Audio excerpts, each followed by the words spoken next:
C'est avec une profonde émotion que je vous présente aujourd'hui les craintes du silence.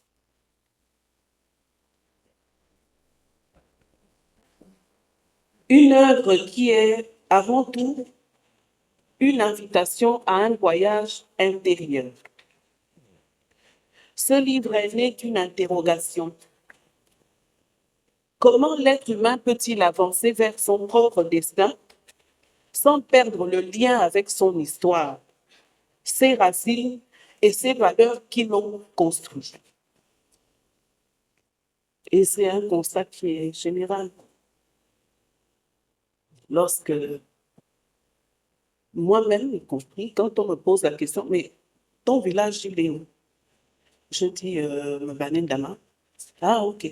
C'est sur la route de Bitam ou sur la route de Nouveau? Je dis sur la route de Nouveau. Ah, ok. C'est après quel village? Là, je suis perdue. Et ce n'est pas normal. Je suis censée savoir. Nous sommes tous censés savoir. On perd beaucoup de choses. À travers le parcours de Naya, une jeune femme promise à Ayon, un guerrier noble, courageux et discret, j'ai voulu raconter bien plus qu'une histoire d'amour. J'ai voulu explorer le combat intérieur d'une femme confrontée à des choix qui dépassent sa propre personne. Le poids de la tradition, la voix des ancêtres, les attentes de la communauté, mais aussi le désir profond d'exister selon ses propres aspirations. Naya représente cette génération qui se trouve à la croisée des chemins. Une génération qui reçoit un héritage, mais qui cherche aussi à écrire sa propre histoire. Les craintes du silence interrogent ainsi la relation entre tradition et modernité. Le professeur l'a dit tout à l'heure, si je suis ingénieur, je dois me servir de ce qui vient de moi, de mes racines, pour le développer et ne pas attendre un développement ou un projet qui ne vient pas de nous.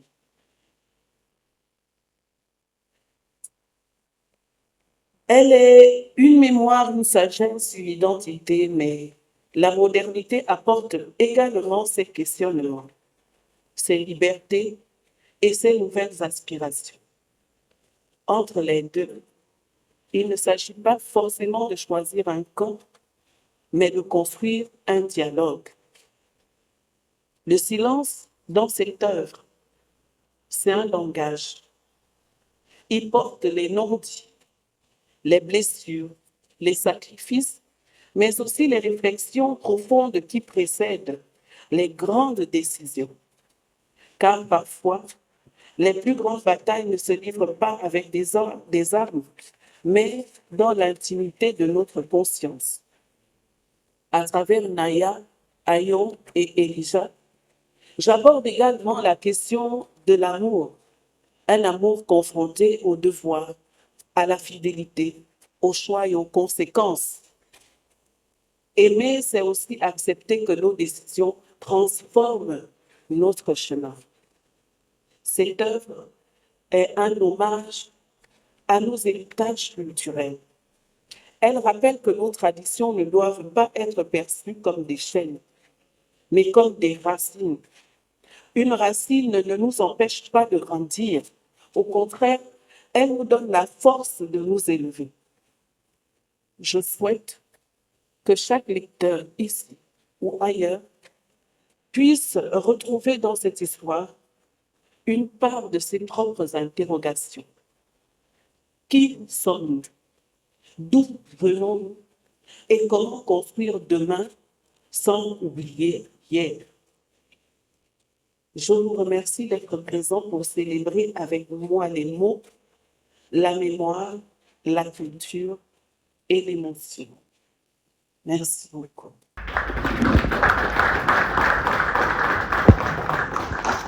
Honorine Angeminta, chargée de la communication Génération Écan.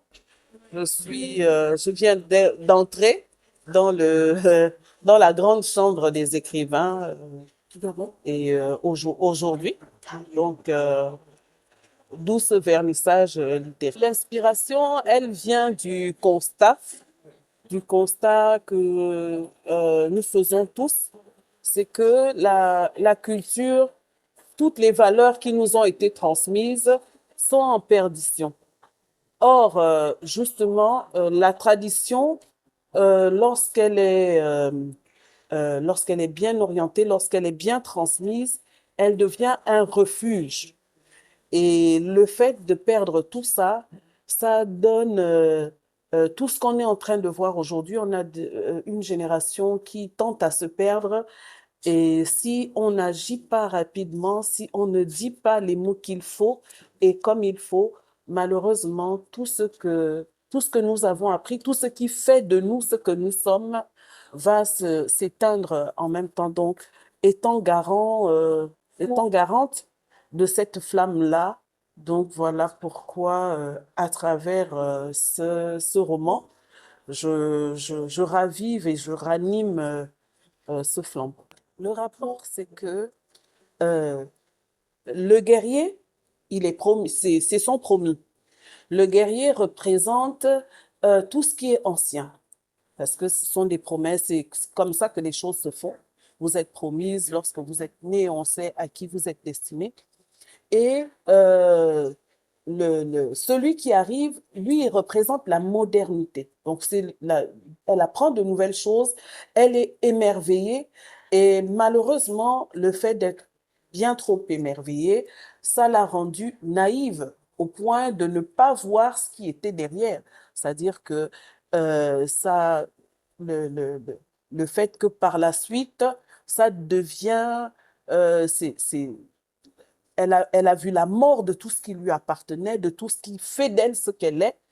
Et c'est le fait de se ressaisir et de comprendre que, en fait, ce qui est ancien n'est pas si mauvais que ça.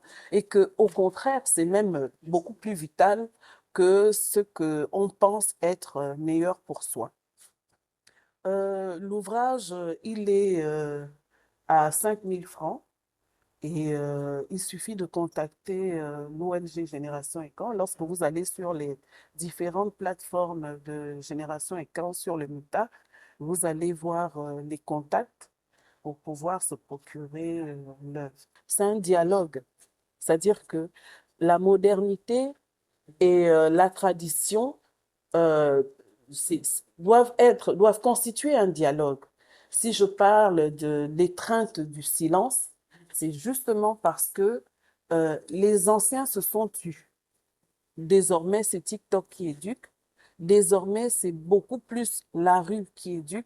Désormais, c'est Facebook et autres. Mais on ne jette plus un regard sur ce qui fait de nous notre essence même. Et le fait que les anciens se soient terrés dans ce silence-là. Et en fait, le silence n'est même pas... le silence ici est perçu comme des non-dits. Une tradition qui est désormais tue parce qu'on ne veut plus l'entendre. Une valeur qui n'est plus mise en exergue parce que on ne veut plus la regarder et c'est vraiment dommage. Donc, cette œuvre, ce silence, lorsqu'il finit par parler, on se rend compte que ce qui est transmis est très important. Et c'est en fait l'essence même qu'il nous faut pour mieux s'enraciner dans le monde moderne. Parce qu'avec l'apport de tout ça, comment faire un juste équilibre? Il faut juste savoir prendre ce qui est beau chez nous est vraiment majoré parce que tout ce qui vient ailleurs n'est pas forcément beau. C'est le cas de Naya. Elle a vu l'ailleurs et elle s'est dit, waouh, c'est beau, il dessine, il écrit, il fait des choses que chez nous, on ne fait pas. Donc forcément, l'ailleurs est meilleur. Sauf que quand elle pénètre ce milieu-là, elle se rend compte que par la fin, le fait d'être rentrée dans ce silence, c'est-à-dire de taire tout ce qui lui était appris, ça a fini par mal l'étreindre. Ça a vraiment fini par mal l'étreindre et elle s'est retrouvée dans cette situation. Or, si elle avait peut-être su combiner les deux, vous savez, c'est ce qu'on demande à nos jeunes aujourd'hui. C'est malheureusement ce qui arrive quand on n'arrive pas, même nous, parents, à savoir faire concilier les deux aux enfants. Mais je suis très heureuse parce que très souvent, quand j'allume mes téléphones ou que je rentre dans une plateforme, euh, que ce soit TikTok, Facebook, il y a tellement de jeunes Gabonais qui font le tradi moderne, c'est-à-dire que un rap empreint de son moderne, ils arrivent à faire cet alliage-là. Ce sont des jeunes, ils créent cette harmonie qui donne un son qui est neuf, mais un son qui est très puissant, un son qui parle aux anciens et qui sait parler aussi à la jeunesse, tout en gardant ou en interpellant la jeunesse. Il faut retourner aux sources.